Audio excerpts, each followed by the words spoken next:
Facebook now.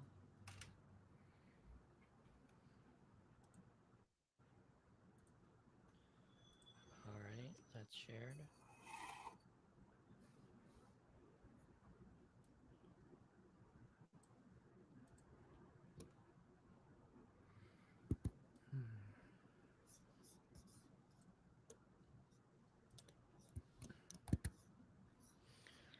All right. Welcome to the Basic Income Show. I'm Scott Santens, and my co hosts are Conrad Shaw and Josh Worth. And we got a lot to talk about this week. We haven't been here for a few weeks, so stay tuned here for a lot of basic income news. A lot of discussion. Yeah, I'm excited. This is where I check in for my news from Scott. And it's been a few weeks, so it's like, Hmm. what's All going right. on in the world of UBI? And our theme song this week, I went with a kind of a scary-ish kind of darker version for Good. Halloween. I Okay. don't know. It's just a Yeah. Ooh, little bit off. So nice. yeah, enjoy.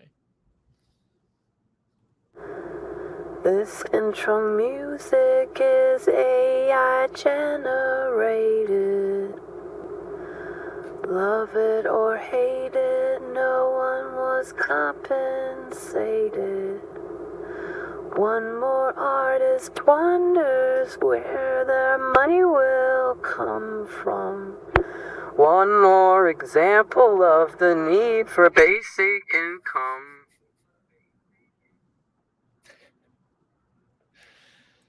Holy Kind of shit. dark. That fits for Halloween, right? I, yeah, I'm gonna, Yeah. Yeah. that's gonna be stuck in my head all day. Mm, not. Yeah, there's Hmm. some nightmares involved with that one. So yeah, so let's start off with the biggest news I feel, and they we just released a press release for this um, just on Monday, and that news is I'm proud to share that the Income to Support All Foundation has reached its 1.5 million fundraising goal for this year, and now our first two key projects, Commonwealth and Bootstraps, are fully funded. And so, for those who have been listening, we talk about these two projects quite often with Josh working on Commingle and Conrad always sharing stuff from Bootstraps, and we're just so excited that that these are fully greenlit and will be out next year. It's really hard to express how exciting that is.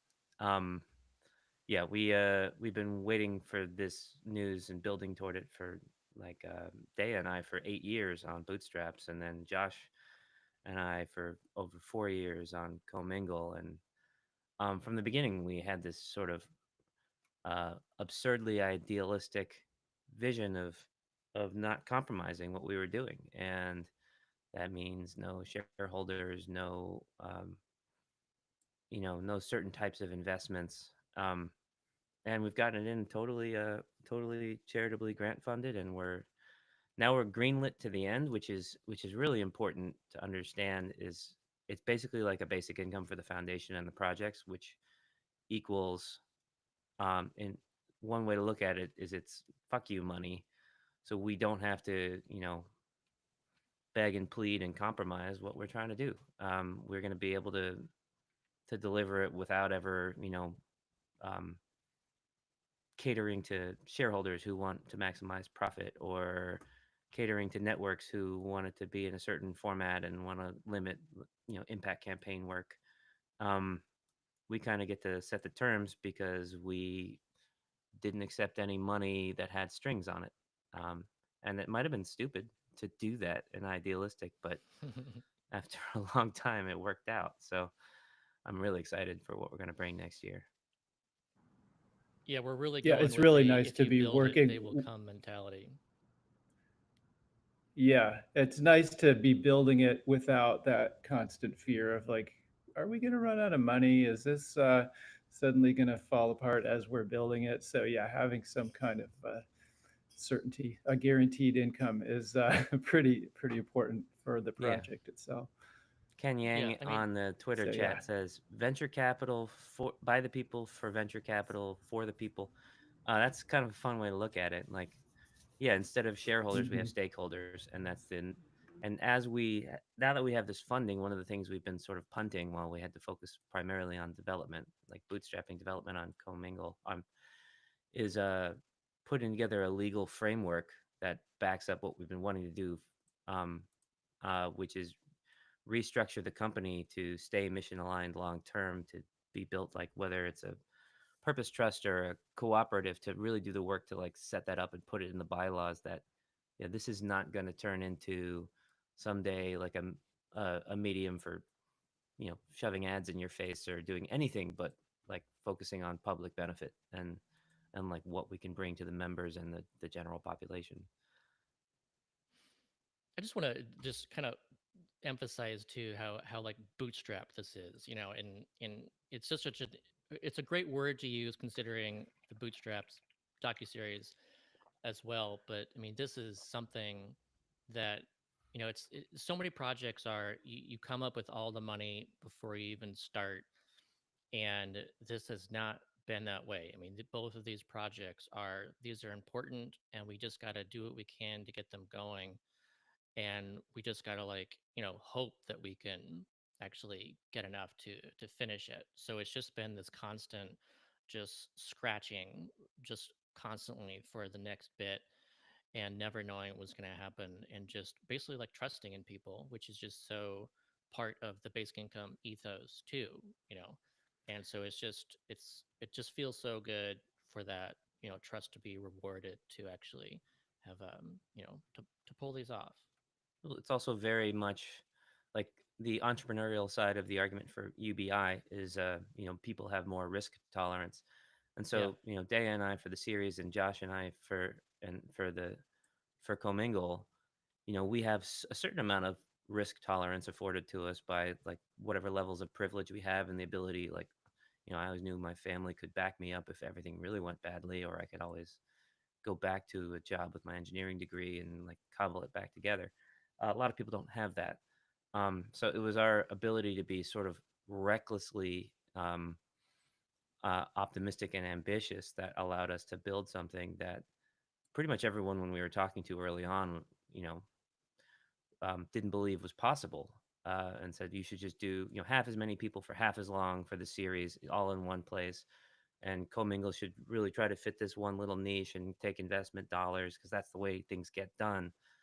Um, yeah, what happens in a world where everybody in every little thing they're pursuing in their life has that ability to take on a little less extra risk to do it the way they think it needs to be done right, rather than, you know, you know, ceding to the way the world tells you it's supposed to be done, you know, which is generally like by permission of the capital class, the owners of wealth, and with terms that add all these little strings about what you have to do with it and how it needs to endlessly, you know, enrich somebody.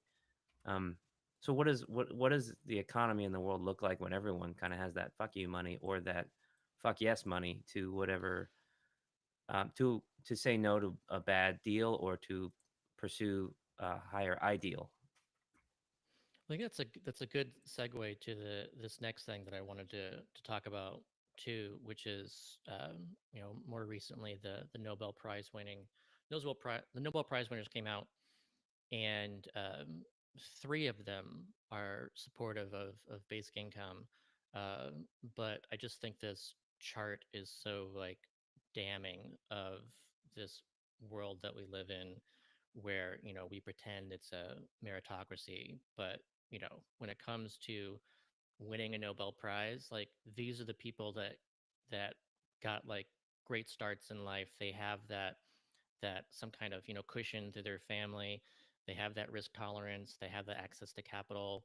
You know, they're able to like go into the studies in profession that they really want to do. There's like a passion there for stuff that they're pursuing, and they're the ones that win the Nobel Prizes. Like, if we actually had a meritocracy where people are able to, you know, be born to any parents anywhere, then you would expect this chart to be kind of more of a flat line kind of situation where it's the equivalent across all the different income ranks. But that's not the case. It's really if you're born at the top, then that's where you're most likely going to be the one who wins a Nobel Prize. And if you're born into So what are we poverty, looking at here? you're This is not. this is a chart of the income of the fathers of the people that won Nobel Prizes. Is that what? Yep, that's correct. Right. And what Okay. decile population they fall into. Uh-huh. Yeah, so it's like all you could see basically it's all top 10%, with like a little bit below you've got, if you're upper middle class, you've got some chance, but if you're like in the bottom 70%, you've got a very, very tiny chance of Yeah. actually being in a profession that And you win a I Nobel think there's a Prize. couple angles too. One is the connections side of it, where it's like you get set on the right path early in terms of and always in terms of like when you decide you want to pursue a degree that might not and a level of degree that might not be something other people see as feasible, like too expensive or it takes too long or not going to pay enough. Has a lot to do with your parents' connections and money. But also, it reminds me of you ever read Outliers, the Malcolm Gladwell thing, the basic premise of the 10,000 hours to become an expert at something. And there's that great example of the hockey players in Canada who the statistics are that most hockey players have birthdays between like whatever November and February or something like that. And it's not just a weird glitch. It's well, it is sort of a weird glitch. It's not just a coincidence though. It's the fact that like when hockey starts in Canada in the leagues that they have in the little leagues and you're 5 years old or whatever, if you're on the one side of the age gap, then you get put into the group of 5-year-olds playing with 4-year-olds, or 4.9-year-olds playing with 4.1-year-olds, or six, whatever it is. You've got like a 6 months advantage, and that's 10% of your life. That's huge. So you naturally are bigger, stronger, better at that time. You pick it up faster, at which point you get funneled into the more competitive teams. So you're playing against better kids, and you play 5 times a week instead of 2 times a week, and you get your 10,000 hours. It's the same sort of thing in every sort of field where you're gaining a level of expertise. Is the more time you have to do it and the more practice against the higher competition, the more you'll thrive in it. So there's even a meritocratic element of that, where it's like these Nobel Prize winners are actually like very competent, but a lot of other people could have grown into that position were they given the same sorts of opportunities. Yeah. But you're saying that the people that are some of these winners are supporters of basic income. What's their deal? Yeah. So I know most people are interested in, okay, what about the economic Nobel winners? And so one of them this year was Simon Johnson. And I thought it was interesting how he actually wrote a blurb for one of Guy Standing's books. And you can see that here. He said, Basic income is an idea whose time for serious debate has come. Guy Standing illuminates the way in this lucid and well argued book. And let's see, Yeah, that what are the book was comments like? Are there people Guide for saying the that? Open-Minded. Are there people saying like, my toddler knows economics better than this Nobel Prize winner, or is that credibility landing in the Twitter cesspool? Yeah, it basically never really matters. Oh, Even though I put out an essay before, kind of collating all the different Nobel Prize winners, and at the time when I published that, there were 11 Nobel Prize winners, living Nobel Prize winners, who had expressed support for universal basic income. And since then, I think at least one of them has died since I created that list. And now there's with this year, it was just this is the most I've seen. I have to update that to add these three, but the winners were also it was two AI people, and that was interesting in this Nobel Prize round. Anyways, is that it seemed like AI played quite a role. You could tell the Nobel Committee wanted to uplift AI, and so it was the physics Nobel and the chemistry Nobel where these were winners. So yeah, one of them was Hinton, and that was for physics, and that was for he's considered to be like one of the godfathers, of AI, and so that was pretty cool to see him win that.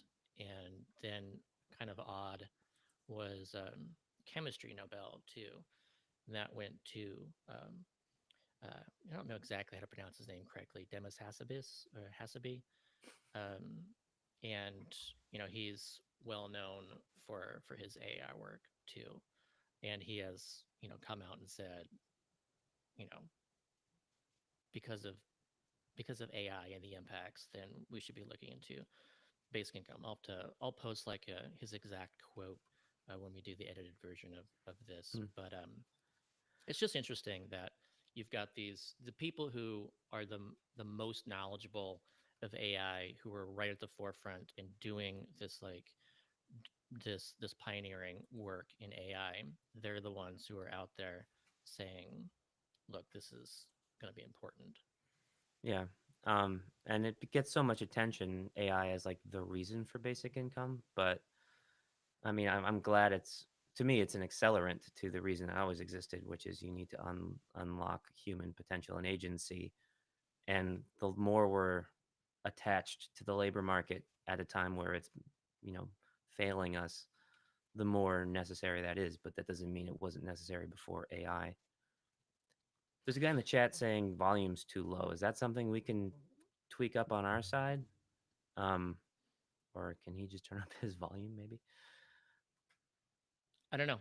There's no adjusting the volume on our end. What we can do is, have the microphone closer to our mouths, um, as one thing that might be Uh, helpful. Can you hear me? Because I think my mic's off a little bit. I hear you pretty good. Yeah, I hear you. You do? Yep. Okay. I think I'm delayed or something. But all right. Okay. But yeah, along what Conrad was saying, it's frustrating and encouraging, at the same time with the discussion of basic income through AI. Like on the one hand, great people are talking about this, um, but like when you're talking about it through automation, you're talking about it as in case of emergency, break glass. We are expecting this unemployment to hit. It's going to be hard for people to find work, and therefore we need basic income then. And then you see it as an income replacement program. And when you do that, you miss like just how much benefit there is from basic income, and then you also presume that it needs to be particularly high because if the median income is $60,000 and no one can find a job anymore, then you're thinking, well, the UBI needs to be $60,000 at least because no one will be able to find new jobs. And then, that's not accurate. Like, there's still going to be jobs, and that's going to be on top of the basic income. So it just like really confuses the conversation, even though Right. people are talking about it. And it leans into these simplistic arguments that even a lot of UBI advocates are confused about, like the purpose of basic income and the idea of, what happens with the labor market. Is it replacing the entire labor market, or is it changing equilibriums and how it works, and like why and when and how we choose to work and for what? So the whole argument, when people get out there and say, well, new jobs have always been created in the past and they will in the future. And sure, yeah, there'll be new jobs. And the question is, when those new jobs are created, are they going to pay as much? Are they going to be reliable? Are they going to be like really sporadic gig work? Do we want people's entire livelihood and healthcare and everything attached to them? Um, like, here's how we make whatever the new jobs are like less burdened with the responsibility of being a last line of defense for everyone's safety, because they're becoming less and less reliable in general.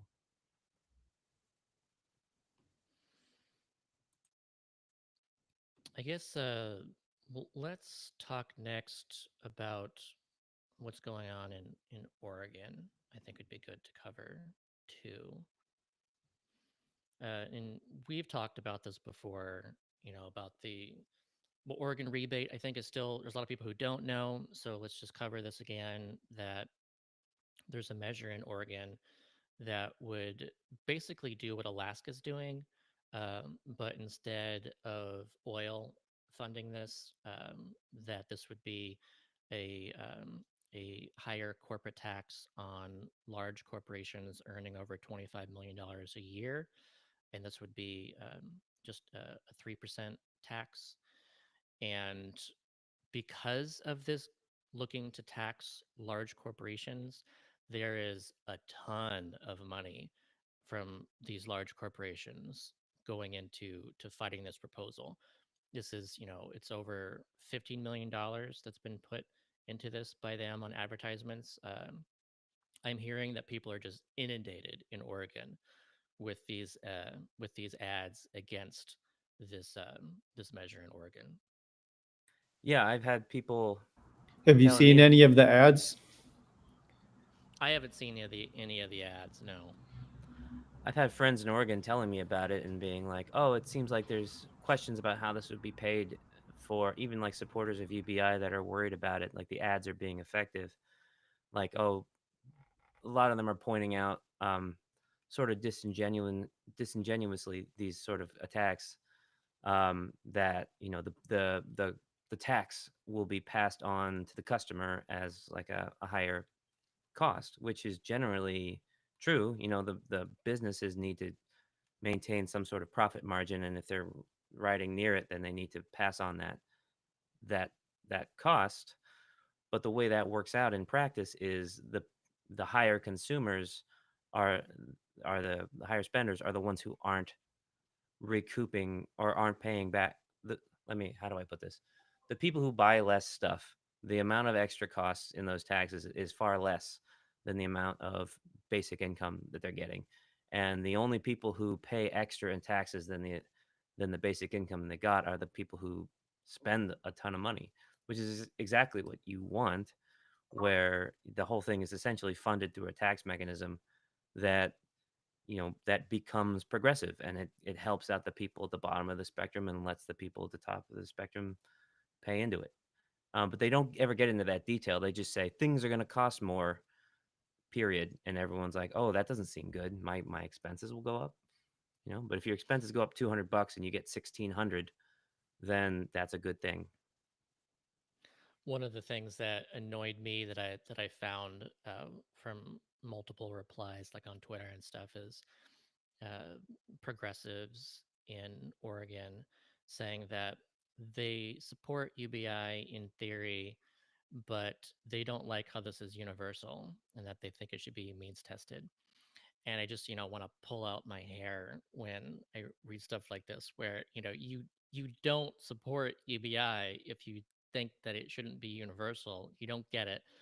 Like the reasoning behind this being fully universal, and it's the most universal that I've seen any policy proposal be. Like, this is anyone in Oregon who's lived there for 200 days, like anyone. So this completely fully universal, and the logic behind it, of course, and those who understand UBI truly, is that if you have that full universality, then you're not leaving out anybody. But if you say, oh well, we should leave out the billionaires, then great, you just put in a test, and now in order just to exclude like a handful of people, now you're going to exclude many people who actually need it because of that test, and that's what just bothers me, especially to see people saying. Well, it's like a cognitive dissonance too. That tax we were just talking about is what makes up for the fact that you're giving it to everybody. So you give it to Bezos, and he gets his $1,600, but that extra 2 point something percent tax on his nice Nike shoes and all, like whatever he gets from the companies that are seeing that tax, adds up to more than $1,600. So you're not giving it to him. That's how you work it out. Whereas, like, there's a real problem with virtue signaling on the progressive side, where it's like we need to show that we really understand, the oppression stack and who are the most needy and whatever. And what they end up doing is barring most of the people that they seek to help from whatever support, because they of this desire to show that they get it. They're It belies that they really don't get it, and it's part of the never-ending struggle with, like, the political discourse. That is why I'm excited to just do it in the private sector and, like, demonstrate to people with commingle, like, this is how it actually works, and look, we're actually getting to everybody, and we can reach way more of the population that you purport to care about by doing it universally. Uh, Another some more stuff that's kind of bothering me about this too are it's a real like letting the perfect be the enemy of the good kind of situation. Like it always makes me think of Nixon's proposal back in the 70s, where was that perfect? No, of course not. But was it better than the status quo? Yes.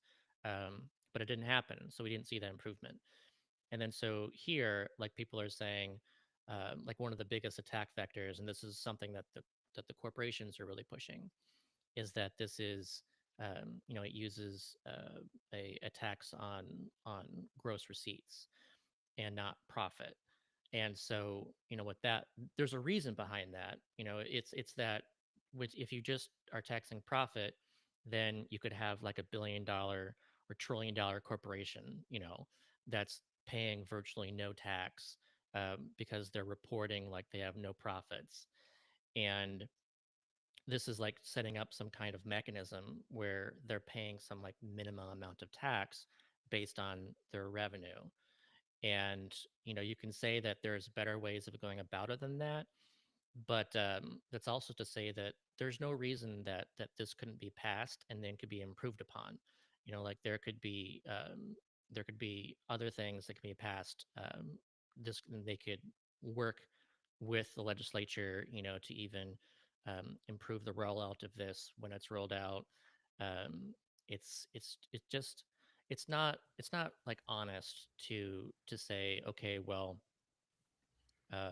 this is going to pass like as it is, and there's not going to be any like working with people to get it right, and that there's nothing that can be done later on. Like I like when we listened to the presentation by Antonio at the Basic Income conference this year. I liked how he mentioned if you don't like the rich getting this, then there's no reason that we couldn't pass another law after this goes in that says let's add like a 0.1% surtax to income.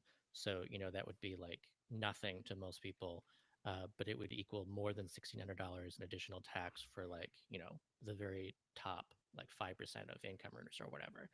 Um, so you Yeah. could do the separate thing to function as this phase out that let's say someone is saying, oh, I'm not going to vote on this because it's going to the top 5%. It's just, it bothers me how many people let the perfect be the enemy of the good instead of thinking, let's do this. And, this would reduce, it's estimated to reduce poverty if passed by, was it 59%? um, even larger for kids for child poverty. It would just be massive because of its full universal. Like that is where the huge impact comes from Mhm. when it comes to reducing poverty is Well, it's universality. using that phrase, "the perfect being the enemy of the good." I don't even think is appropriate here. This is letting the good be the enemy of the better. Like, as you described, it is actually the better way to do it, to base the tax on revenue, because then the company has to face that tax and pay it and then pass it on to the consumers. But that's the way it should go, rather than avoiding it. Like a story from, if you're in the film world, um, a lot of people don't know there's tons of stories in your contract, whether you're an actor or a director or whatever, where you get a cut of the profits of the film based on based on profits, not based on ticket sales. right? So like I remember there was an article going around how like the actors in Return of the Jedi didn't get any royalties because they recorded it as a loss. And there's a lot of ways Hmm. to pretend that you don't actually have a profit. You can hire your cousin to be a consultant and pay them $10 million, and oops, that wasn't profit. It just doesn't count anymore, and no one gets a cut of it, right? So you can use all these loopholes when they call it net profits, but when you call it revenues, you have to bake it Yeah. in to your business model, and then it actually gets seen. Another thing to point out too is, this is a state tax, and if you're a giant corporation and you pay a bit more in state tax, then you can subtract that from your federal tax. And so it's not necessarily even necessary to pass this on to the consumer, because it can also just be passed on in the form of like paying less in federal taxes. So this assumption that this will like somehow hurt these corporations, and like they'll flee Oregon or whatever, is also, I think, disingenuous, when paying more in state and less in federal can be neutral for some of these companies too. Right. And there's one other thing that I think is really hilarious to me in a dark way, which is, you see like Antonio, who's the sweetest person I've ever met in my life. And like some of their funders being cast as like this is like big dark money Right, interests like right. from This is California, outside California and money. Yeah. and it's like the guy running for mayor, Dylan Herschel, who's like total sweetheart, or like some guys who care about UBI and then see it as a really great opportunity to end poverty somewhere and set a precedent. um and in total they've raised, I don't know, like $500,000 or something to do something at this scale, which is like pennies. And people are painting them as like this big moneyed interest when the ads coming Yeah. against it are it's like $10 million from Nike and whatever. And they're like the little small mom and pop businesses making over $25 million in sales in Oregon, like as if they don't have a conflict of interest in this matter. But like the messaging getting through to people is like, ooh, this is dangerous and it's going to hurt businesses. And it's like, where is that messaging coming from, and how disingenuous is it for these mega corporations to Yeah. paint like these activists as the landed wealthy capitalists like trying to pull something over?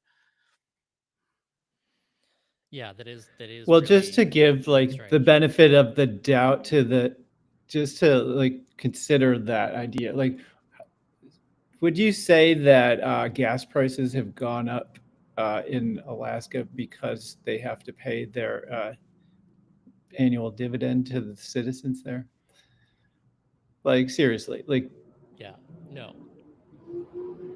I have actually never seen a uh, study about that. It's interesting to yeah. consider, but the way that it works too, and this is it's weird how the way that it works in Alaska is that it's more like a royalty function.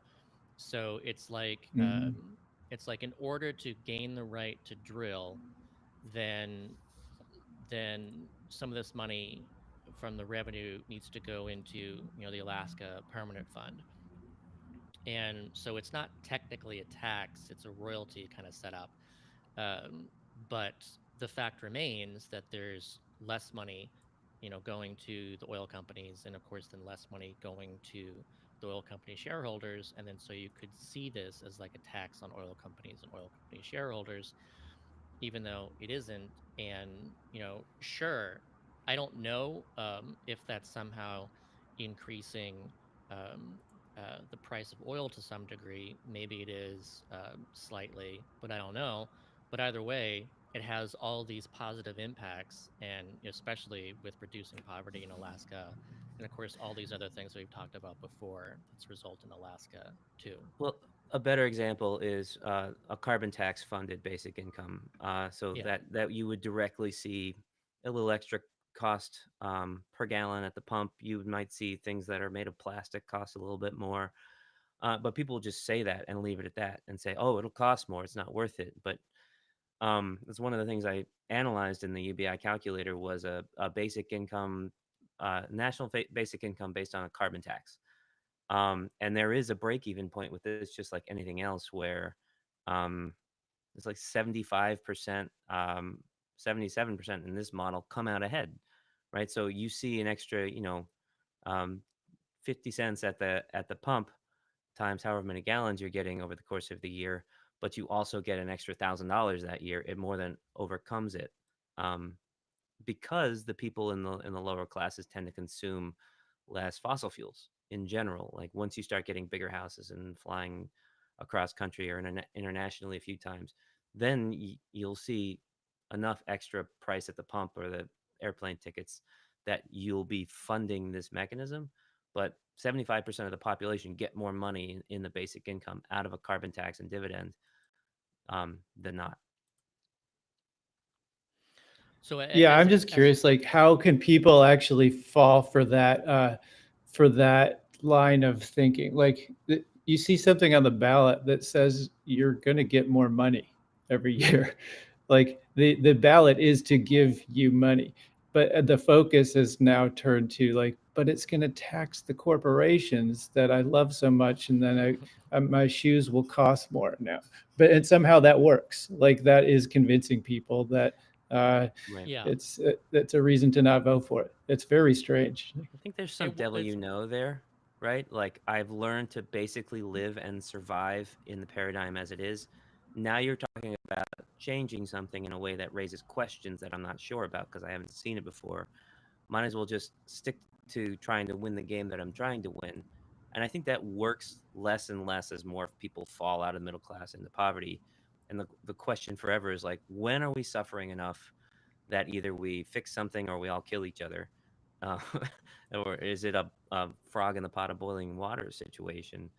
Um, and it's just scary to make such a big. It is a big and fundamental change to make these sort of adjustments to the economy.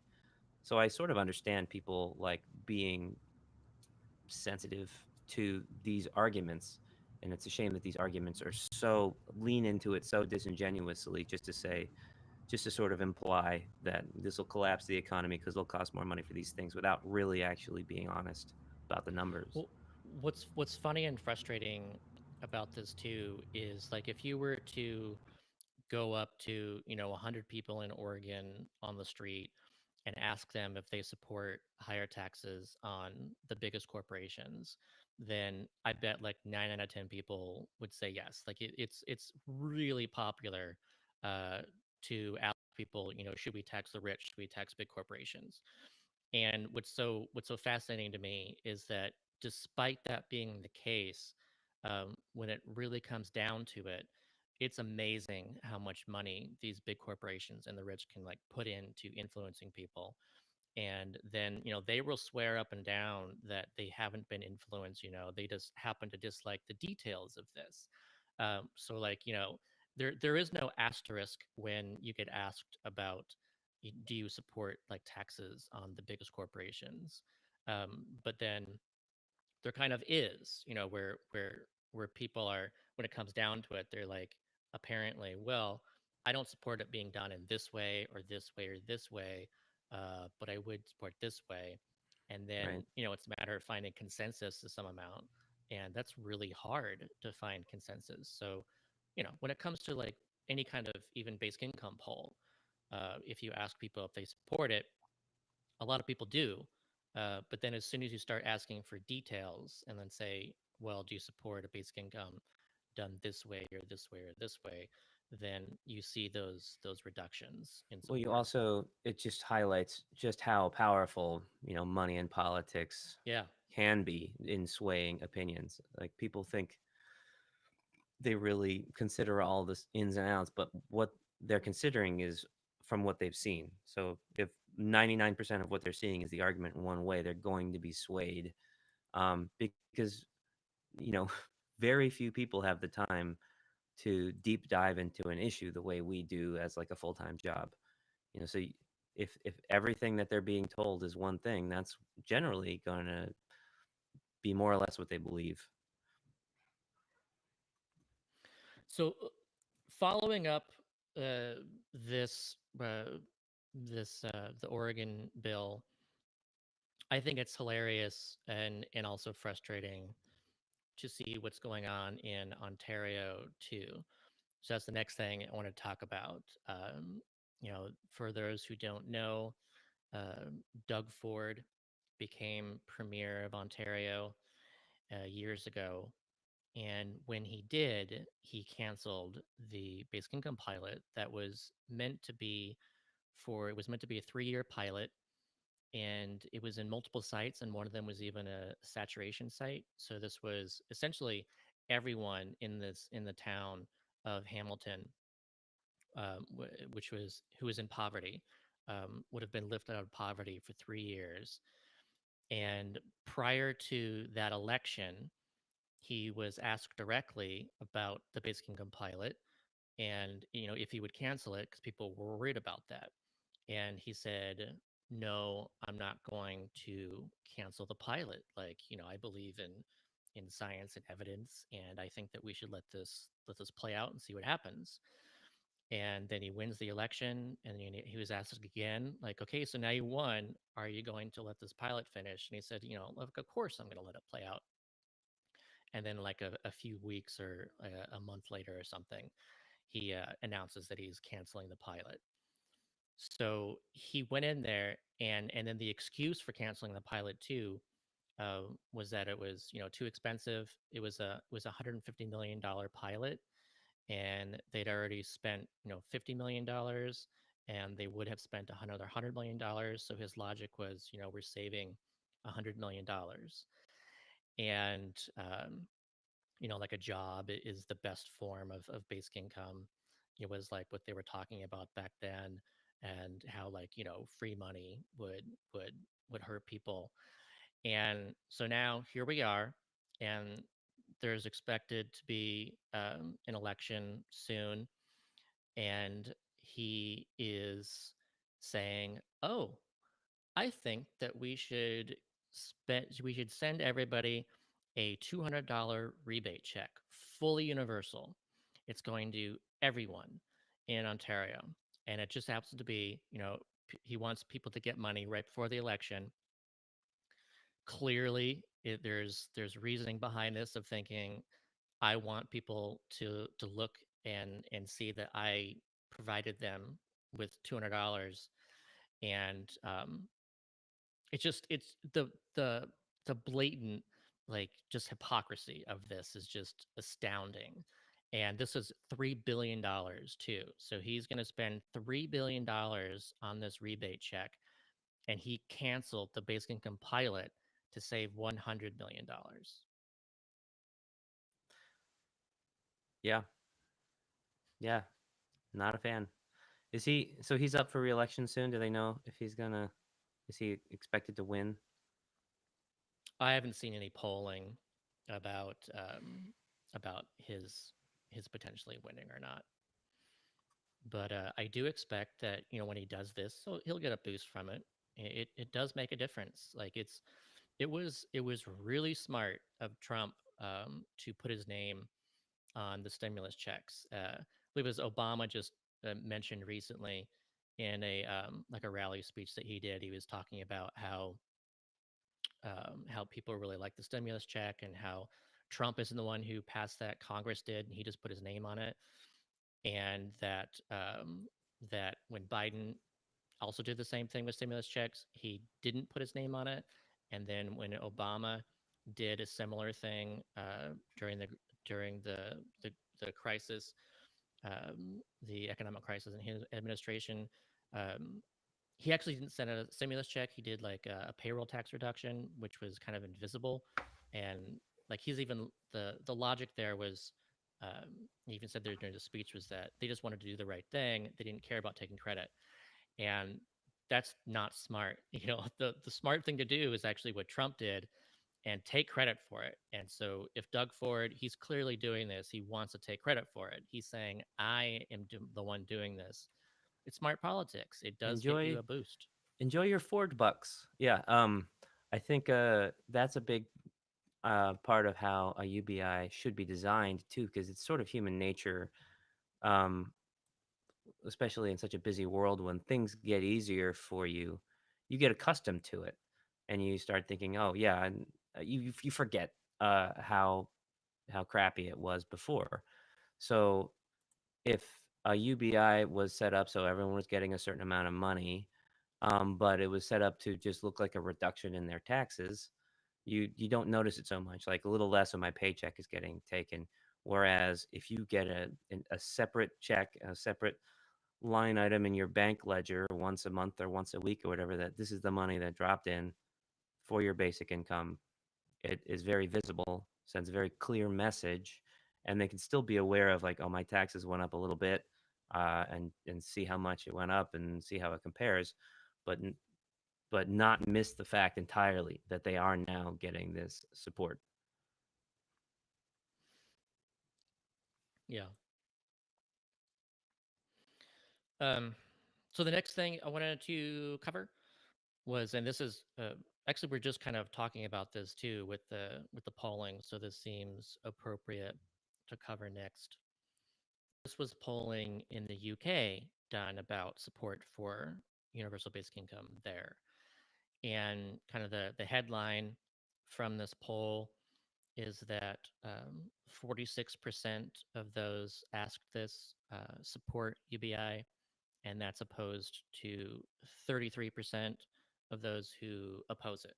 So there are a significant number of more people support it than oppose it, and there's still actually a 20% of people actually don't know.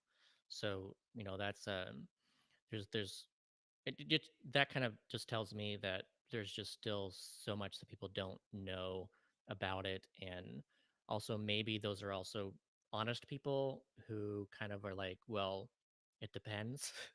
I don't know if there was if they had split that up and said support, oppose, don't know, or it depends, how many people would have said it depends on the details. But it's just interesting, I think, that such a large percentage of people just don't know. And there is some more details in this too that were asked. Um, so one of the questions was, um, if it was introduced, approximately what level should it be at? And 50% of people supported at a level that is at least enough to pay for a person's basic living costs, even if they have no other form of income. And 45% supported it at a level that is enough to cover some basic living costs, but is expected to be supplemented by other income. Um, that's the kind of thing where I wish there were numbers, because so much it's very relative. Uh, is that like $500 per month versus $1,000 per month, or is it $1,000 per month versus $2,000 per month? If you ask people what's enough to cover basic expenses, people are going to say different numbers.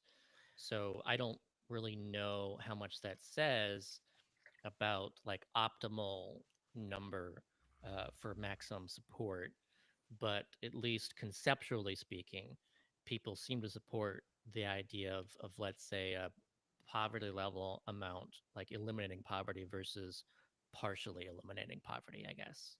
Right. Hey, I think we should step back for a second because we were talking about the Oregon thing, and Josh just found one of the attack videos. It might be fun to share it. He put it in the studio chat. We can see what these videos actually look like. It's like a 30-second attack ad. They've got a whole channel of them. They all seem very similar. All right, I'll get that loaded up. I'm not sure I've got that capability on my end. No, I'll get this loaded.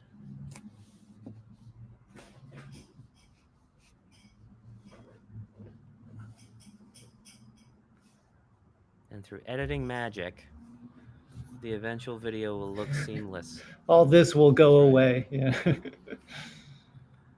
Hang tight, All right, live stream here we go. listeners. Sharing this tab. And here we go. Running a small business isn't easy. We put in long hours, wear multiple hats, and tackle new challenges every day. But Measure 118 would threaten small businesses like ours by imposing a massive $6.8 billion tax on sales, the largest tax increase in Oregon history. Measure 118 would drive up costs for basic supplies we need to run our business and force us to pass those costs on to our customers. Please join small business owners and vote no on Measure 118. Running a small Yeah, that's super disingenuous. Did you notice he was? Did you notice he was putting the cash into his cash register? He wasn't taking it out. He was actually putting the money into his own cash register. That's funny messaging. Yeah, it's like They okay, kind of missed that. $6.8 billion across, you know, a whole state, from the large corporations that are selling more than $25 million. He did correctly say that he didn't. He first, it sort of implies that he's going to see the extra tax as a small company in terms of taxing on their own profits, but then clarified some of the products that he has to buy to deliver his services will cost more. What they didn't mention is it's like Oregon has one of the lowest corporate tax rates in the country, and they'd be bumping it up to like 3% from 1%, and still be one of the lowest in the country. And yes, he can absolutely pass that on to the customers, and he's protected in doing so because every single business competing with him also faces that extra tax that adds to their profit margin. So it's not a competitive disadvantage. He just has to build in that extra like 1% into his prices.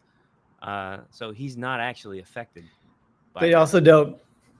Well, he's also getting extra money to cover that. So they're failing to mention that this like small business owner who's probably maybe struggling already financially, personally, will have some extra money. That's not part of what we get to hear about. Yeah.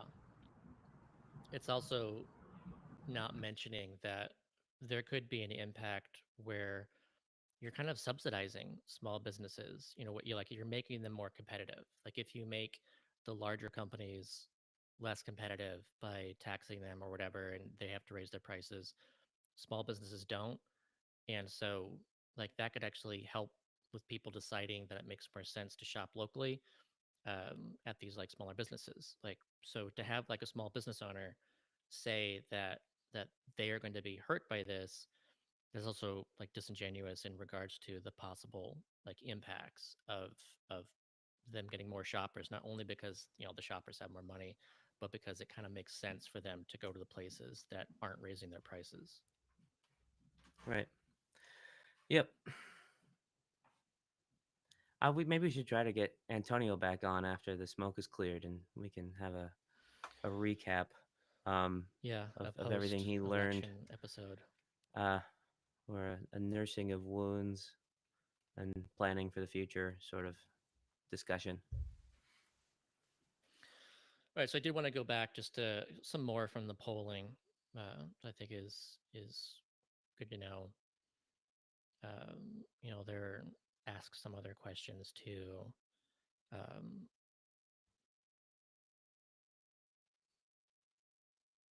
let's see, would be a good one to cover.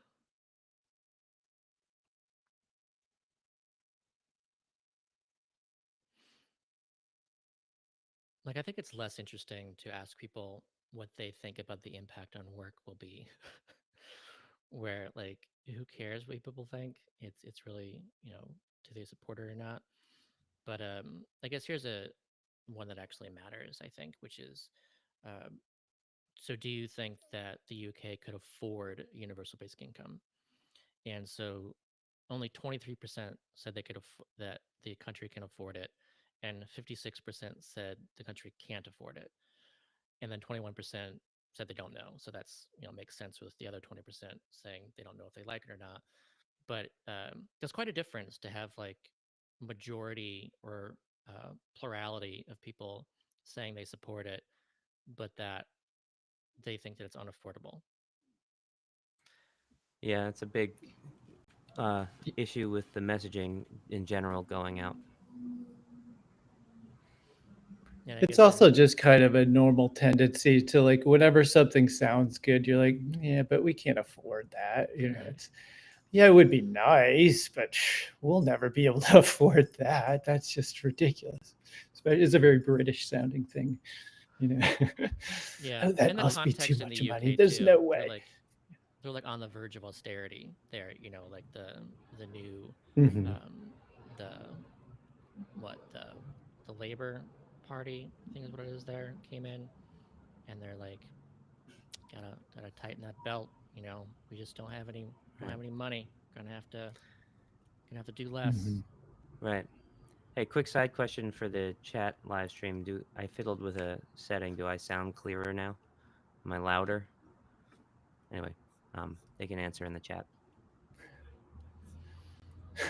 Yeah, I just suggest people Also, turn up somebody the asked, volume. is the is the guy from the ad AI generated? He did kind of look AI generated, actually. I was wondering that myself. He's just Um, Oregonian. To be fair. but yeah, back to something you said. Yeah, back to something you said earlier about the questions in Britain, like of when they were asked like what would be the right amount of money to give to people. I was just thinking like, what if you just asked people, what if we gave everybody $1 million, right? Like, as everybody's going to say yes to that, but then there's also I there's also going to be that same like, but of course we could never afford that, but I think it's actually like a good question to ask. Like, what if you really could get $1 million? It's more aspirational. Like, how can we do this? How can we make this happen? Right? Like, there's probably some way that we could actually do it, right?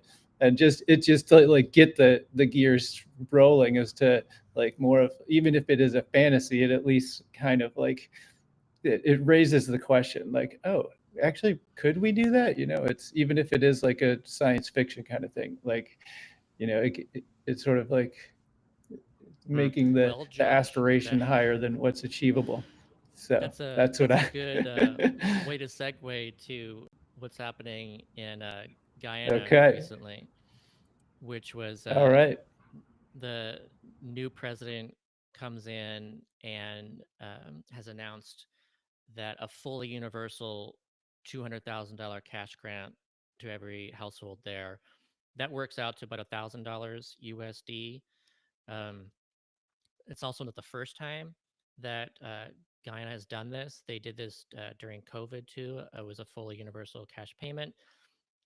For those who don't know, like they're recently very oil rich, and they're basically trying to figure out like what to do with all this money, and they just really seem to be leaning into this fully universal cash distributions. And it was actually pretty close. The recent presidential election, the candidate who lost was actually saying they should do UBI, and yet this, you know, the winner who comes in um, was not running on UBI, and let still also it wants to do these full universal cash payments. So I just want everyone to know that there's just some interesting stuff going on there with all this oil revenue, and it just seems like they've got a strong possibility that they could end up doing UBI at some point.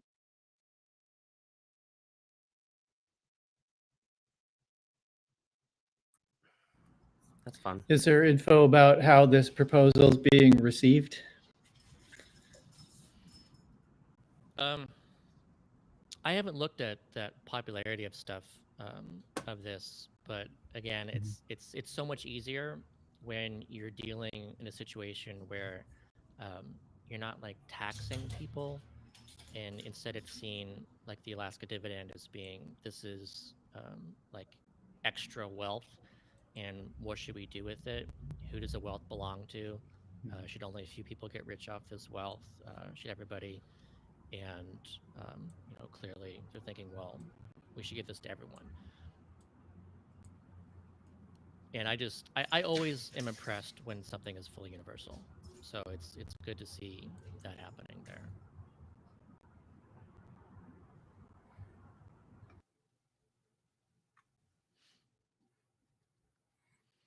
Okay.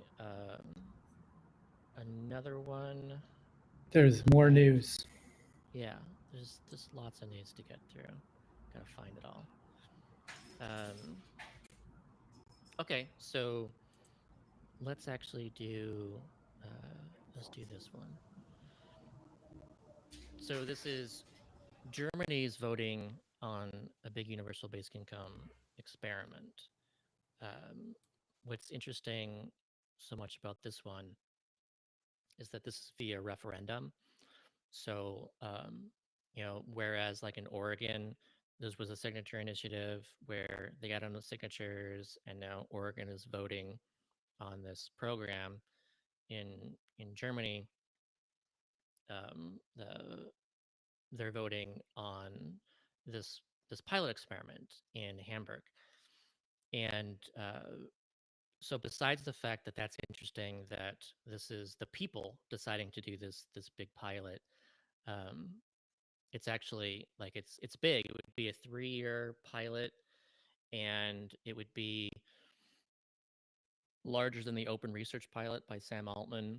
So whereas in that one that was 3 years and 1,000 people received the basic income, in this one 2,000 people would receive it for 3 years. And then what's different about this too is that this kind of wants to look at universality. So, but instead of there being um, like some kind of saturation site with like a smaller town, this is in Hamburg. This is a city doing this.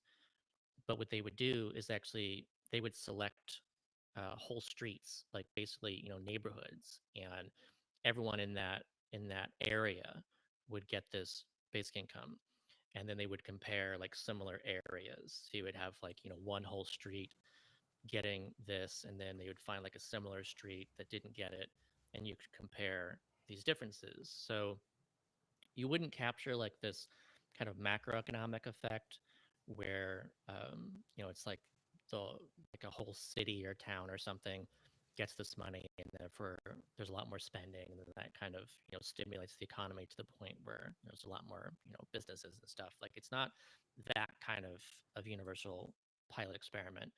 But what it would do is kind of, by doing it like entire communities, you could kind of tease out, is there something there about like more community impact? Is there more like social cohesion? Do people feel um, kind of like closer to each other? Do they trust each other more?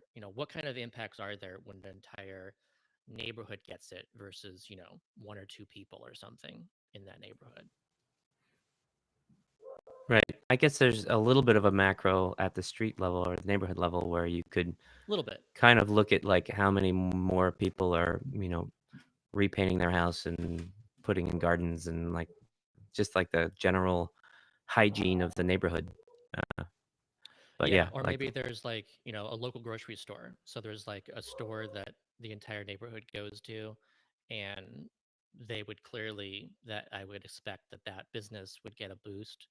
And then so maybe you could tease that out. You could say, oh, well, this other similar street is also near a grocery store. And then you can compare those kind of things to see if there was some stimulative spending.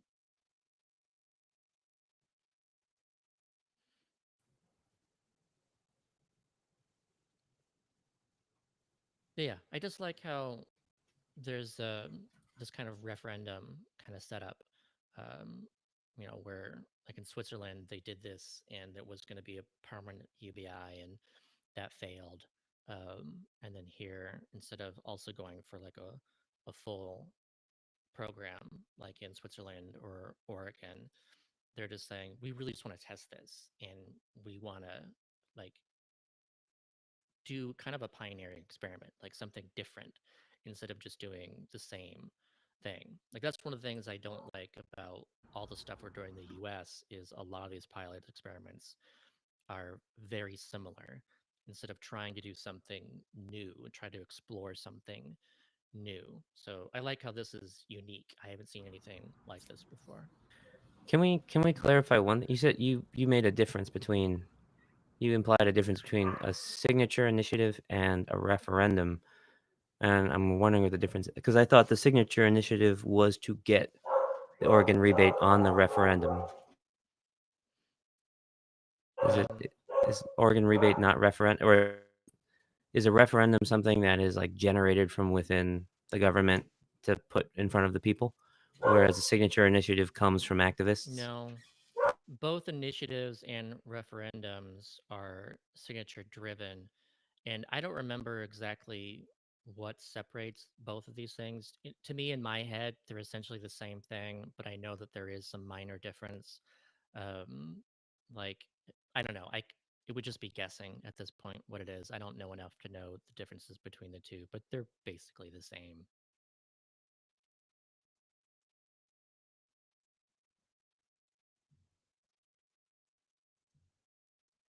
Do you happen to know if it's related at all to, there's a voluntary basic income type program that people were running in Germany? I haven't heard much about that lately, but I'm just wondering if there's any Oh yeah, relation to what they had set up, the Grundeinkommen, or there's a couple different would be. things. Yeah, Grundeinkommen has been a program, a privately funded program where they kind of did like a lottery setup where anyone could join this lottery and anyone could donate to the lottery, and then every time uh, they came up with 12,000 euros, then they raffled that away to someone to have 1,000 euros a month for a year. And they've been doing that for years. And at this point, hundreds of people, have received this, and there's lots of stories from it. And then they kind of extended that. There was more recently there was a pilot where they were actually providing to a group. I don't remember how many people got this, but I believe that experiment is over now, and I think we're waiting for the results from that. But there is like an actual study that's coming out of like an actual pilot from Germany that isn't the Grundeinkommen stuff, but is like a bigger pilot. Robert has a Yeah, I would just question. wonder if any of this. Okay, yeah. Go ahead, you do yours, and we'll get to Robert's question. Oh, sorry. There's a weird delay that's causing like a funky overlap in my timing here. So if I seem a little bit like I've got a stroke, that's why. I think it might be messing So with our I was audio too. I think so. With the Grundeinkommen like apparatus, I would just wonder if like any of that same like backbone is being like expanded at all. I should really find out. Just it's for a commingle, it kind of it relates to the idea of like how can the technology and sort of the system that's being created to run one of these be implemented like in other ways. So it would be I think I want to do a little research to see how much they've been able to kind of like use their template and apply it elsewhere. But Yeah, yeah, I so don't. Robert says, what is he?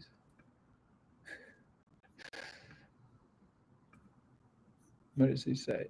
He says, Oh, I don't have a question. I don't see the question. I see it. He says, after reading the YouGov piece on UK UBI, should affordability for a national UBI be a measure of a country's financial health? I think that's interesting because one of the things we think about, like when we talk about commingle and eventually going international, right? We're starting in the U.S. One because we're here, but also it has a built-in banking system that we can sort of use efficiently in theory. And then as we get big enough to scale, it sort of makes sense to us to go to other, uh, you know, wealthier countries where we could spin up a commingle very quickly and start generating more and more revenue to the point where if we want to go to a place that doesn't have a strong banking infrastructure and doesn't have a high enough average income, of the population to really support its own basic income all by itself, then does that suggest that we find a way to endow those things and give it some sort of subsidy, which um, which to me says like that is potentially a good measure of a nation's financial health and economic health is how good of a basic income and how and like what level of basic needs could be supported by redistribution within their own country and how much needs to be international intranational um redistribution in terms of resources. I don't know. I think I have a different take on this, where I guess I don't know if I'm understanding the question as asked entirely. Um, but when it comes to like measuring a country's financial health, like I guess we were just talking about Guyana, and like clearly they're doing like very well suddenly, having found all this natural wealth that a lot of the world wants. And it just kind of like came out of nowhere, where they're just like they have so much wealth, they're trying to figure out what to do with it. And the best way that they've been finding is like these universal cash payments, until they figure out a better idea of what to do this on a permanent basis, which may be UBI. But I think when people look at this, and it's kind of related to the technology angle too, where you're thinking, okay, we're going to have so much productivity that through technology, we're not going to, people aren't going to be able to find jobs. We're going to have to issue some kind of dividend. And then so people think, well, the only way that we could do this is if there's like a lot of technology or a lot of natural wealth like Alaska. And I think they're missing that this could actually be a development tool. Like we who like heavily research UBI know that this is actually, not something that hurts employment. This is something that has a very small impact on employment and actually aids self entrepreneurship, self employment. And this actually, puts money into the economy to spend in businesses. Um, that it actually can be a tool that like grows GDP. And if you look at this as an investment, this is an investment with a high return on investment. So like no country should say, we don't have the money to do this. Like they should look at this as, we need to make this investment. And we know that if we do, then we're going to be end up better off down the road. That we will see more GDP, we'll see more entrepreneurship, we'll see more thriving businesses. Um, so I don't think that we should look at like the idea of can we afford it, as being somehow something about a limiting factor of a country's financial health. Like this is a choice, to actually invest in your people or not. Well, is it limited by like which countries operate on fiat currency, or does everybody these days? I don't actually know to the level. Like I know the MMT arguments for the U.S. is we can create Sure, money as an you investment, but if you're gold backed and you only have a certain amount of resources to distribute, that like a household, then you maybe you're. It's not whether or not you can afford a basic income, but like how big could it be? Would it be below subsistence levels just because of lack of access to resources? True. Like so if you do issue your own currency, you do have a greater ability to do this kind of thing, but it's not impossible. It's to do this otherwise, especially if you recognize the fact that taxation, can function as the clawback mechanism. So you can actually pair this with taxes like on those with higher incomes, and this is not going to be too expensive. Like it's a good idea to reduce poverty, even if that amount is like on the lower end. Like even if you're, let's say it would be similar to the U.S. doing a basic income of like $200 a month. Like that's not very large. That is, what is that? That's like about let's see, what is the current poverty line? It's about like 1/7 or 1/8 of the current poverty line. And yet that would have a large impact on poverty, and poverty is so expensive that that would be good.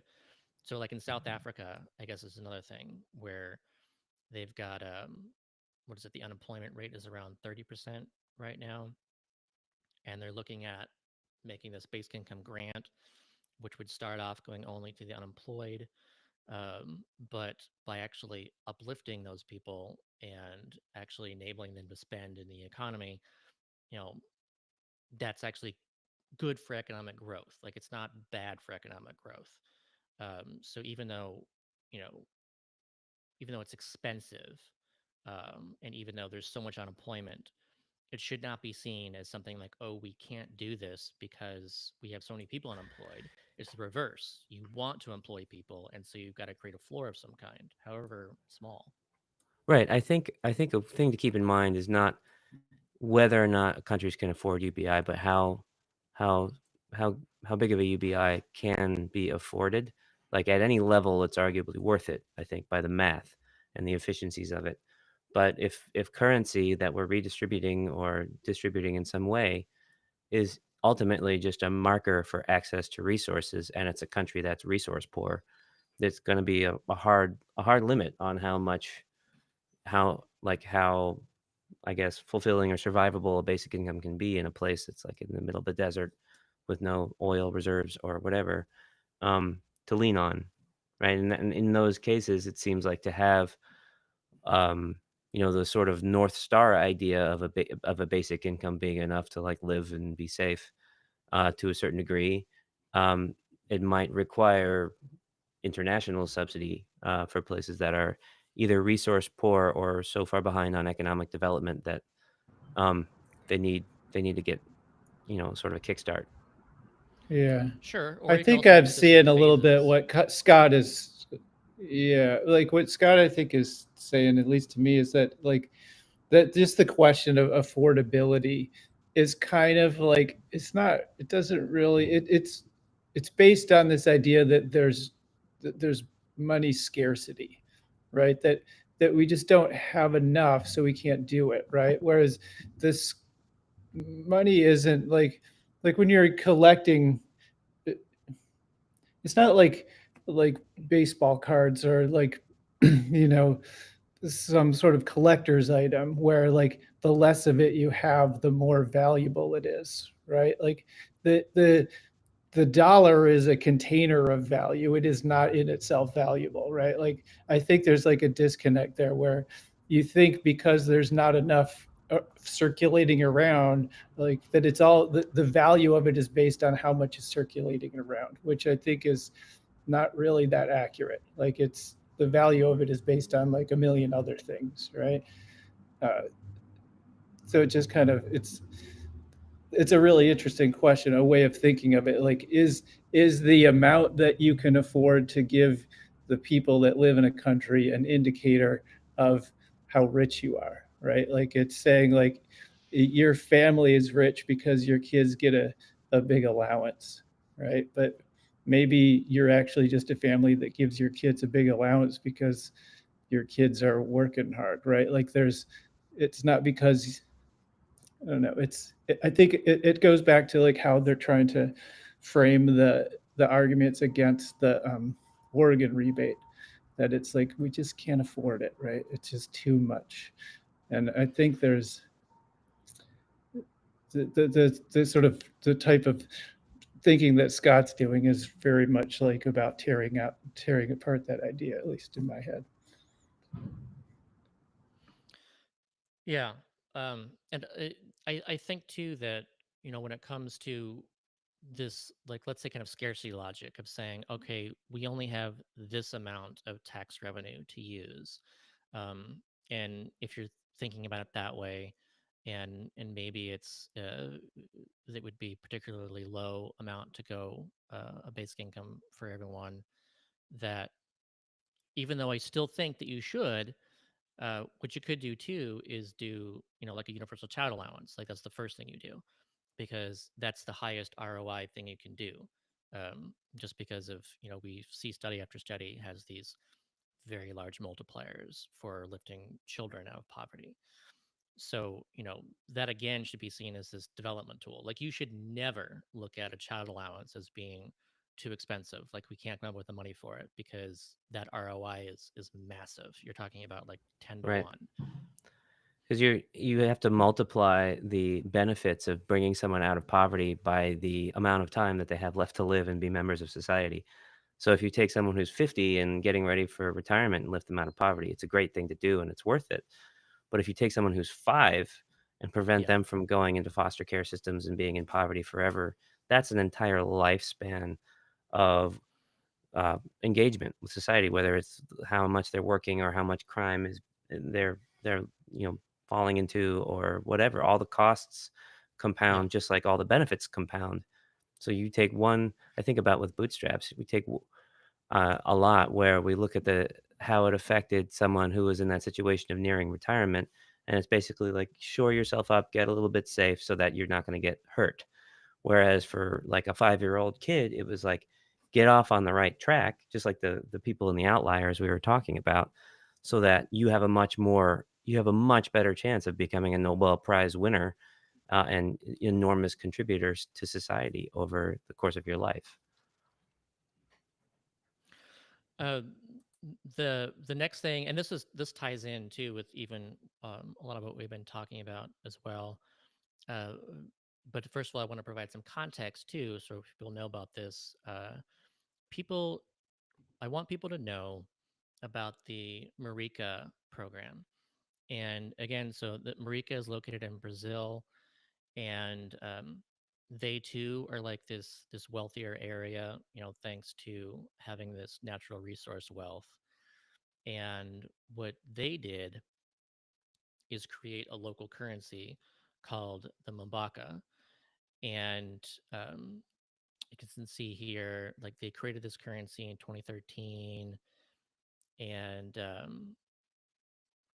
then in January 2017, um, they started like those who were part of the Bolsa Familia program, getting these Mambakas, and then in December 2019, all citizens and families with income up to 3 minimum wages and enrolled in the Unified National Registry for Social Policies began receiving 130 Mambakas per month. And so that was going to about 43,000 people. And that was about a quarter of Marika's population. So that's like, it's not universal basic income, but 25% of people getting this is pretty big. And then that amount was increased to 300 a month in during COVID. And that was interesting too, how like they had this program. It's like they had these pipes set up so that they're able to start getting extra money through these pipes uh, during this catastrophe due to the pandemic. And then after the pandemic, they lowered it down to 170. And then more recently, it's been increased back up to 200 per month. And then also more recently, it has gone to more people. So now it's like about more than double of it. So now it's like with 91,000 people, over 91,000 people getting this is like half of Marika getting what is now 230 uh, Mambakas per month. And then they're also looking about fully extending this within the next, will it be 4 years now? So that, like the mayor has said that in the next 5 years, and this was written like over a year ago, um, then all citizens living in Marika for 3 years or more, there's almost 200,000 people will be receiving this. And so they expect this to be a full basic income. And this is, already about half the people are getting this. This is already having a real impact in Marika. And I should also mention too that since this is through this Mambaka local currency, it's slightly different. It's cash, but it's local cash. So um, you spend it locally. It's a lot of places you can go into a store and use it there. But what you can't do is, like use it on like Brazil's Amazon or whatever. And spend it as like ordinary, Brazilian dollars. So it's still slightly different, but you can basically use it as anything locally. And so I just want everyone to know about that this is going on, because the next thing I wanted to talk about was the very first study of this Marika basic income. And so this just came out yesterday. Brand new study.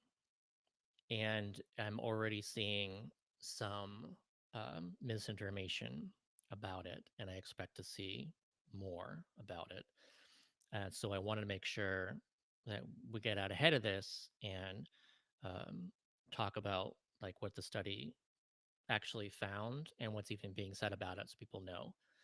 Um, okay, so I guess I just tweeted about this too, and maybe I'll throw up an image of this in the edited version. But the misinformation part is that work decreased by 17%, and that's not the case. What it found was that during the study period, which was uh, like mid 2021 to early 2022, uh, that income from employment decreased 17%. So like that's the true part.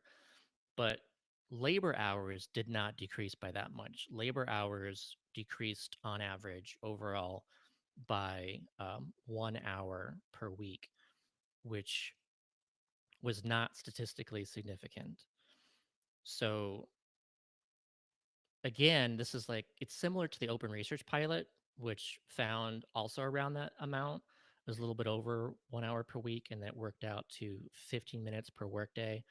And then this works out to essentially 12 minutes per workday.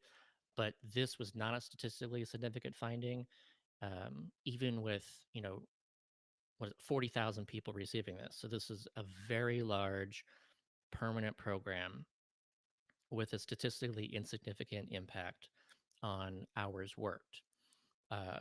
What it did find was that people earned less.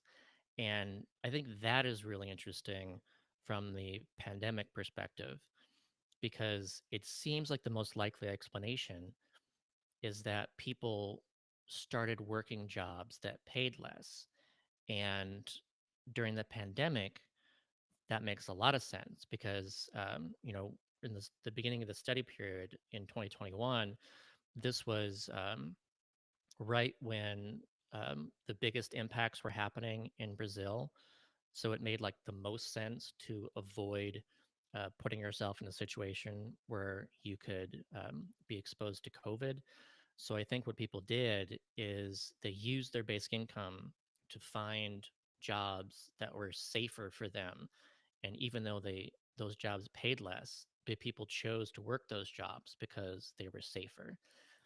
And is that a bad thing? I would argue, of course not.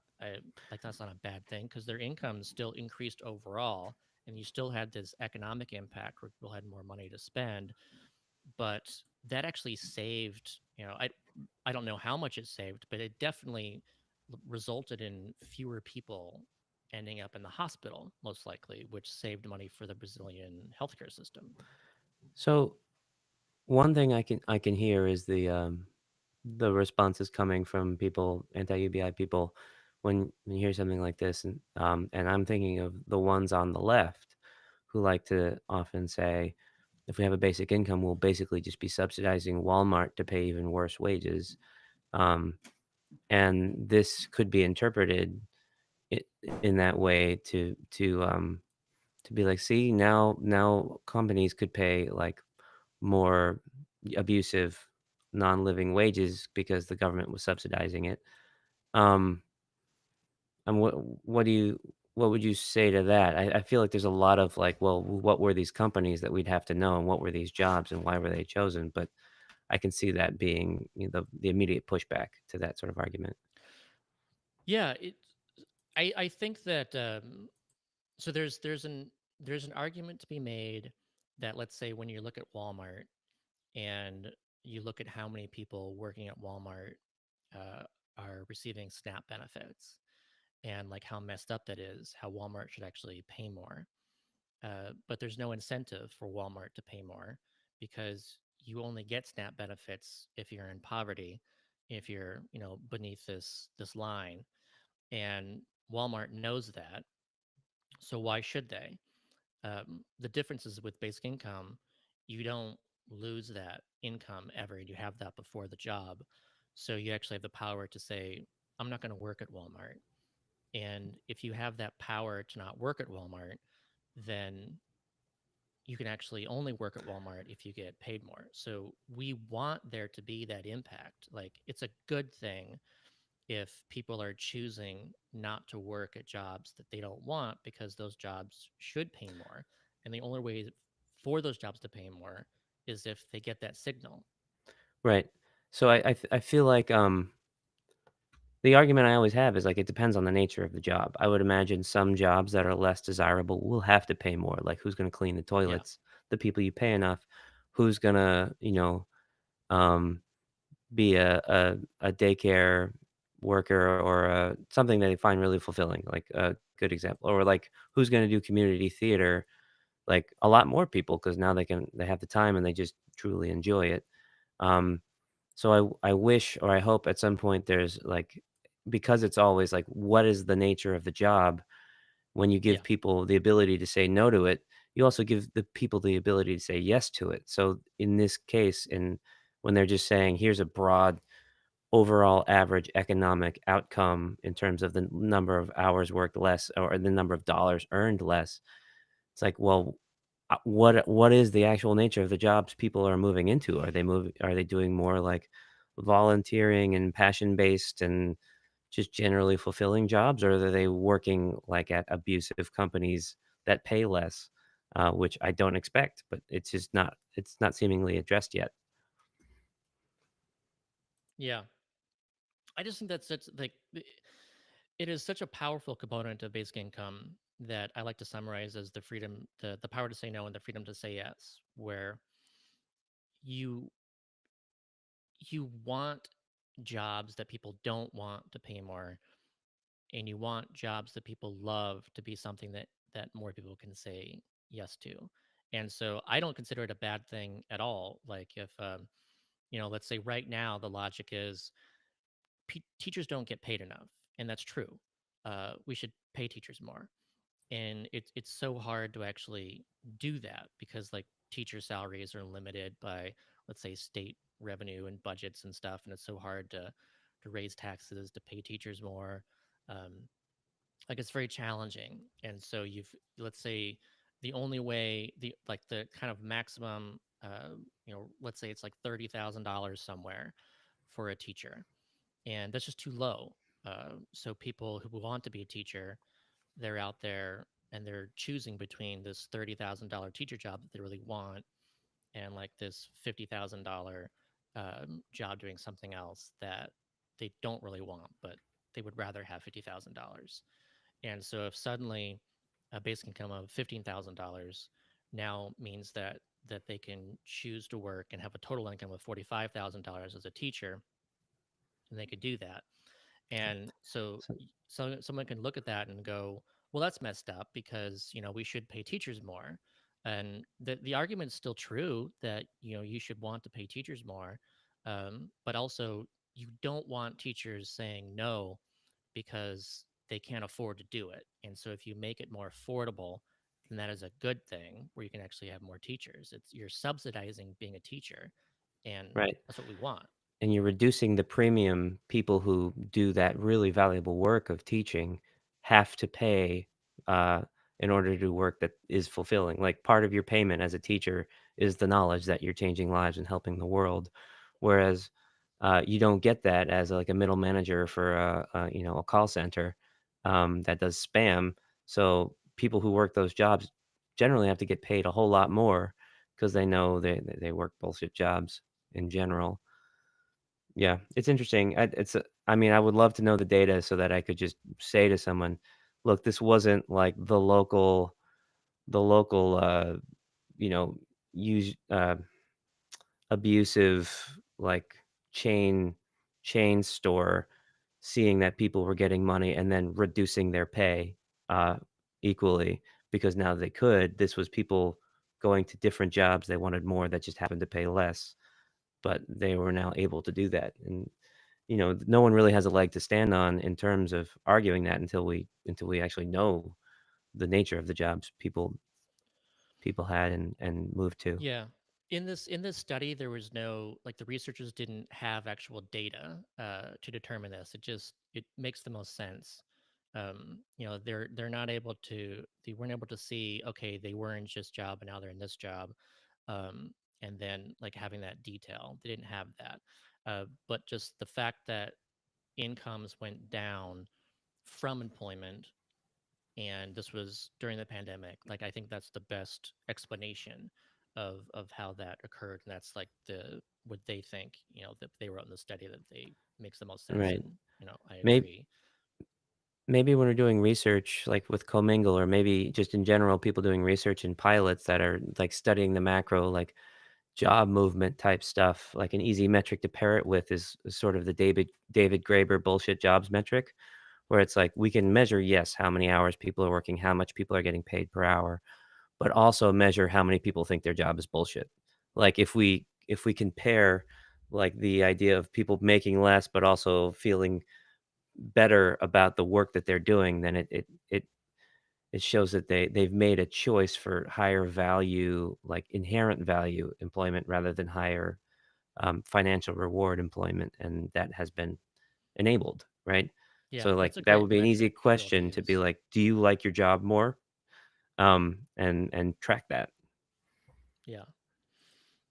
So there's a couple of things about the program. From This is from the summary that I just want to make sure people know too, and so I'll just read the highlights so people know them. All right. So beneficiaries saw a significant increase in income.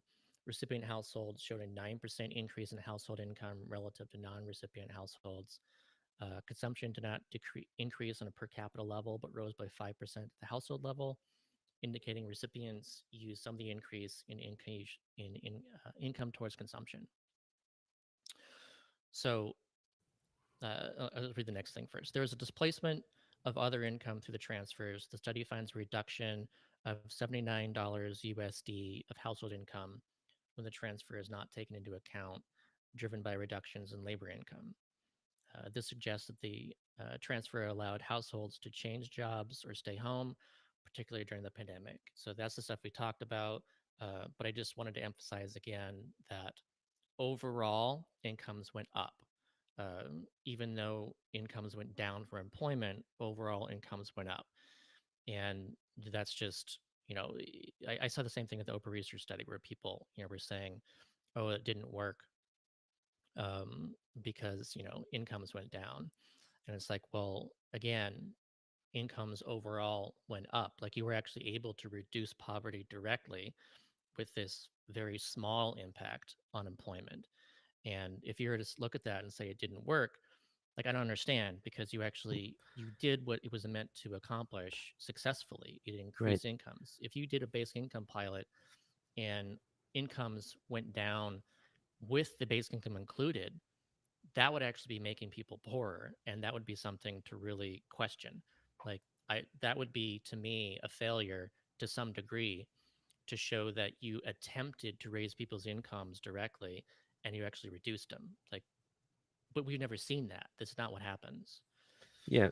It's a multivariate question in general when they look at each like statistic one at a time and like here's what happened to income, here's what happened to this. And it's like kind of separates the thing when everyone's life is a jumble of all these factors where it's like the main measure should be the health and well-being of the people and the contribution to society of the people, where if someone makes less money but their kid sees their parent for 5 more hours a day and gets a good track on life, that Right. balances itself out. But if we're only looking at one of those things at a time, then we're going to be like, oh, this percentage of people you know did a better job raising their kids because they could spend more time, but this percentage of people like lost income. But we're not matching those things up and seeing that it's it's the ability for those people to actually choose that path.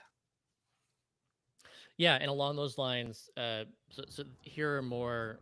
These are more impacts, positive impacts that like weren't really income related. Um, so the study found that the program had a larger positive impact on households headed by women and on households with minors. So that was a disproportionate impact for them. And it delivered health and education benefits without imposing conditionalities. So again, like this is in Brazil, and Brazil has the Bolsa Familiar program, which is a conditional cash transfer payment where it goes to people in poverty. But in order to receive it, you have to, I believe the kids have to be in school and they have to have vaccines for school too. And this is not like imposing any conditions like this educational requirement. And the assumption is that you aren't going to see an impact on education unless you have that condition, and that's not the case. The study found positive impacts on the health and educational outcomes of children, particularly an increase in hours devoted to schoolwork and routine doctor visits. So, and then that wasn't found to be statistically significant, but at the same time, they did find that, uh, and so it's just interesting that that you can you can look at this like actual permanent program and see that kids are actually benefiting from it. They're actually doing more schoolwork, and despite the fact that the program did not require kids to do that, which is like in this particular situation normal in Brazil to actually have these educational requirements. And then the other thing was the fact that this was during COVID, which also is something that was part of the open research pilot, where again, like that started during COVID, when like most of the recipients were unemployed because of the COVID impacts. And so here too, you've got the study that took place um, during like it started during like this kind of maximal impact situation. And what they found was, that this was helpful during this, that they didn't necessarily measure the impacts directly, because that would be extremely difficult to figure out, like, oh, reduce hospitalization by COVID during a pandemic by like 3% or something, uh, but indirectly you could assume that there was some positive impact because of the fact that people seem to be choosing safer jobs. And like I argued this, like my very first article I ever wrote about basic income. I wrote about how like one of the savings we should see and consider to be like subtracting from the cost of basic income um, is what's called presenteeism. And so this is when you go to work despite being sick, and you're sick, you're likely to get other people sick, but you need the money. And that actually ends up costing the entire economy. It's around $200 billion a year. Because what happens is you do get other people sick and then they can't go to work, or their productivity is decreased because they're sick at work. And that ends up, reducing, that ends up having this big cost that we don't consider as a cost. So in a pandemic in particular, but also just in general, if you have this basic income program where people can actually choose to stay home when they're sick, then you could actually save a lot of money and increase overall productivity from fewer people being sick. I'm also very interested in the logistical advantages of having built the pipes, as you sort of mentioned earlier. Right. So this Marika experiment, or this pilot, or this program actually existed before the pandemic. And when the pandemic happened, they already had the pipes in place to say, okay, it was 130, now it's 300, and respond immediately. While as we in America are like, months and months debating about to do it, whether or not to do it, and then taking months to get the money to people and like signing our names on it and all that stuff. Um, whereas they could just like change it immediately, which is exactly like what we sort of experienced with the Bootstraps pilot. Is it was originally supposed to end before the pandemic, and we had a certain reason for extending it that wasn't actually because of COVID, because we didn't know it was happening yet. But we could have just we had the infrastructure in place just to turn it on, and we had extended it just sort of coincidentally as COVID was starting, and the pipes were in place not only for it to easily decide let's make this benefit longer, but let's also like one of our guys, because he was now connected to the banking system and hadn't been before, was able to get his stimulus check when his stimulus check finally came. So the idea of just getting the pipes like a circulatory system where you can very easily and quickly and always get money to people and resources to people without having to invent some sort of creative way or logistical nightmare to make it happen is incredibly valuable. And then I would imagine it saved the people of America like a lot of heartache and pain in like the whole wait for it to happen and the figure out how to implement it. It was already set up. They could just bump the number. Yeah, The- it really does make a difference to have those pipes in place. There's a couple other things that I wanted to mention about the Marika thing. One is that's interesting to me is that they use their own sort of local currency, and we've explored that idea too. For if we're running like local pilots for Commingle, would there be a way we could partner with a local currency, such that all the money shifting around is more incentivized to be spent locally? Like say it's a tourist town that basically all the people who work there and serve the tourism can't afford to do anything in town. They have to kind of like drive in, and they're slowly getting priced out of their homes. And the stores can't price their goods such that the people in town can buy them because they need to set them at the price point that the tourists are able to pay. But if you have like a local currency that's going around between people in an area, then you can set two price points. Here's the US dollar price point, and here's the local bucks price point. So that now you have not only people in town being able to afford things better, but also the businesses in town being able to find a secondary market, a whole new market of people, and keeping more money locally. So there's some really interesting stuff that can happen um, if you're creating these markets by getting new money in the hands of new people, and you're giving them access. Um, and the way they did it with the local currency is really interesting to me.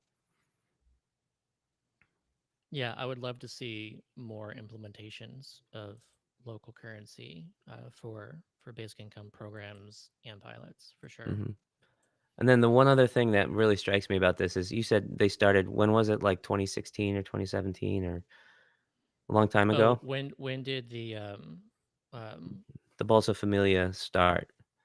well, Bolsonaro is different. This is uh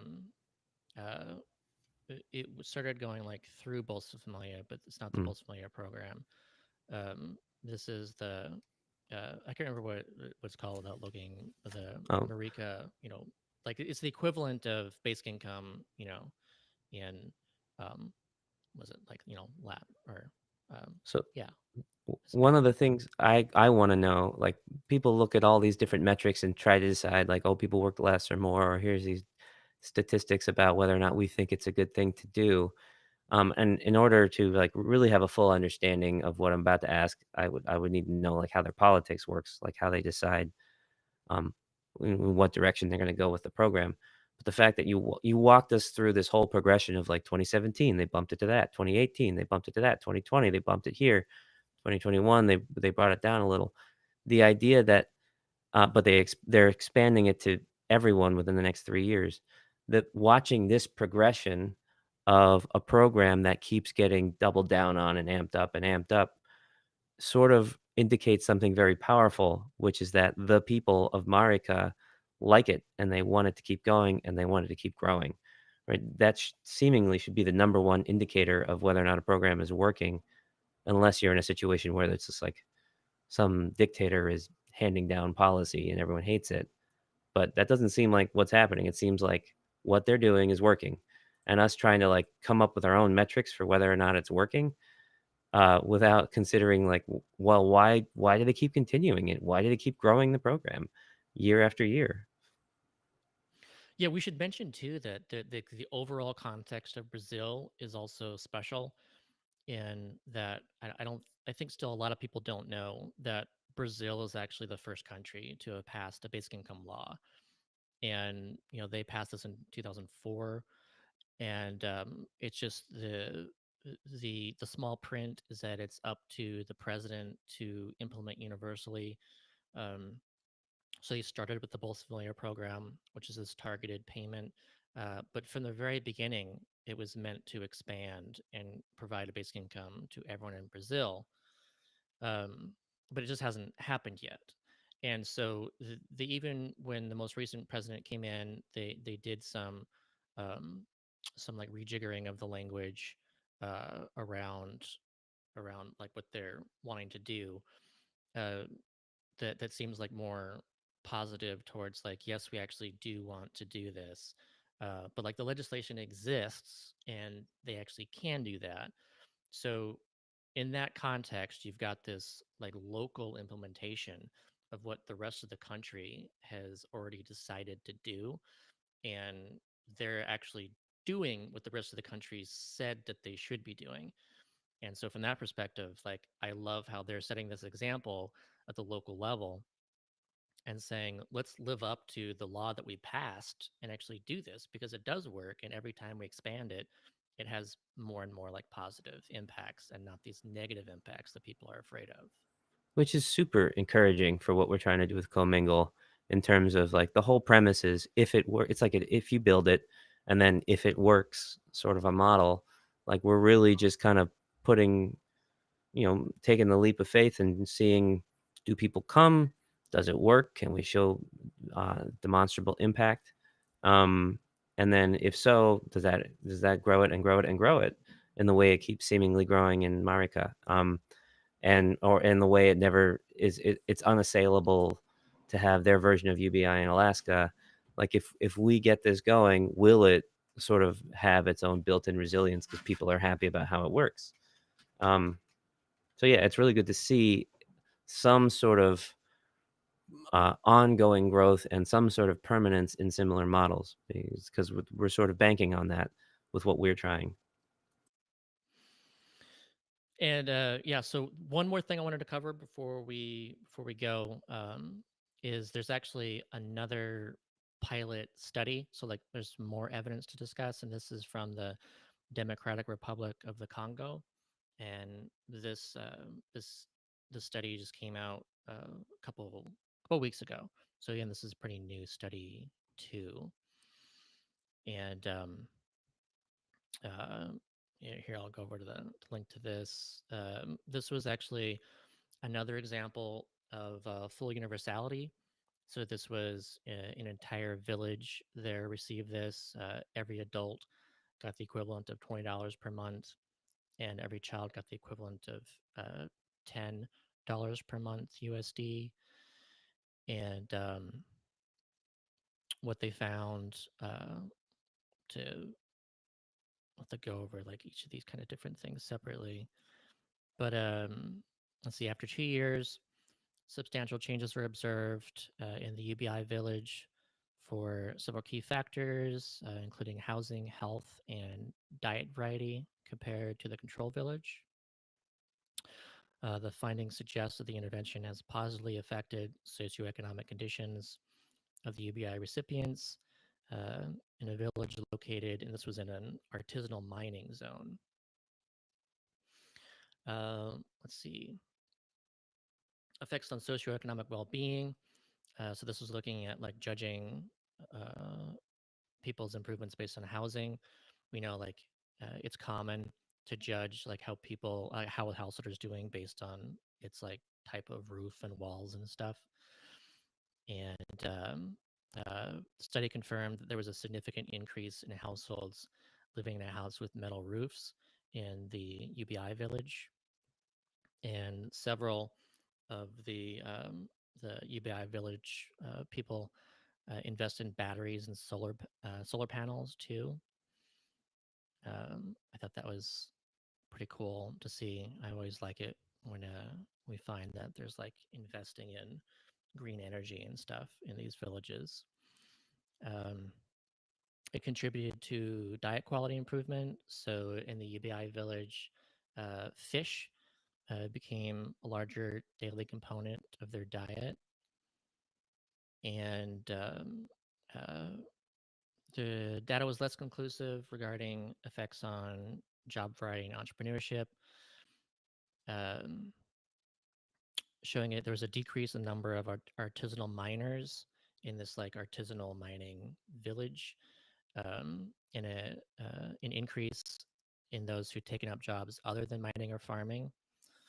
So that seems like probably um, temporary, because isn't a the base income itself is temporary, so they're likely going to have to go back to their old jobs unless they start up some like successful business. But also interesting, they invested and like the miners invested in protective mining equipment. Um, More than 70% of miners in the village were wearing rubber boots and lined. So that's just kind of cool that you're in a position, you're like you have a job that's dangerous, and they know that they can't really do another job in this particular area that's the job. Kind of imagine like coal miners doing this, but they were able to afford like safer protective equipment. Like that's really important. It's really interesting too, this idea of an artisanal miner. It kind of took me aback, like, what is an artisanal miner? It's like we're so used to it being such an industrial corporate endeavor, Right. mining. And it's a reminder that like people lead very different lives in different parts of the world, different circumstances, and it's important to have a program that allows them to adapt to their needs based on what they're seeing in their specific circumstances. Because like I wouldn't have even, if I'm trying to write policy for like populations of millions of people, and I don't have even a conception of the idea of artisanal mining, I'm not going to write very good policy. It's better to put power in the hands of the people who that's their situation, to be like, what do we need to get done? Let's go do it, you know? Yeah.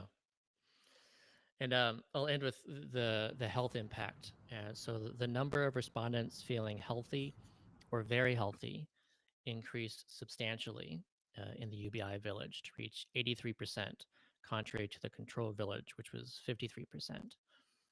The UBI village showed a strong increase in the proportion of inhabitants able to buy medication, either for themselves or for their sick children.